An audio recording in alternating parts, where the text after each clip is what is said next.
তো আগামীকাল হচ্ছে 19শে এপ্রিল আমাদের জনপ্রিয় অভিনেত্রী মেহজাবিন চৌধুরীর জন্মদিন। তাকে শুভেচ্ছা জানিয়ে কিছু বলতে চাও? অসম্ভব গুণী একজন অভিনেত্রী, আমার ভীষণ পছন্দের। তার ব্যক্তিত্ব খুব সুন্দর এবং আমি যতবার তাকে দেখেছি খুব শান্ত, খুবই নম্র, ভদ্র। একটা মানুষকে দেখে আমরা তখনই জাজ করতে পারি তার ব্যক্তিত্ব যখন ঠিক থাকে। সো তার এই ব্যক্তিত্বর কারণে তার পুরো পরিবারটাকে আসলে আমরা সবসময় আমার চোখে ভাসে যে না, তার পরিবারটা কতটা স্নিগ্ধ, কতটা তার শিক্ষাটা কতদূর। সো অফকোর্স এটা আমাদের জন্য এটা আমরা খুব প্রাউড। আমার মনে হয় যে এরকম একজন অভিনেত্রী আমাদের মাঝে আছেন এবং বাহ! অফকোর্স আমার তরফ থেকে তার জন্য অনেক অনেক শুভকামনা।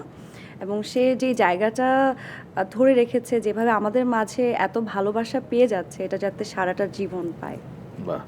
কয়েক মাস আগে কানাডায় দেখা হয়েছিল তোমাদের, হ্যাঁ, আমরা তাই না? একসাথে একটা শো করেছিলাম। বাহ! তখন আমি তাকে খুব কাছ থেকে দেখেছি যে সে কতটা বাহ! বিনয়ী। আসলেই সে খুব বিনয়ী। বাহ!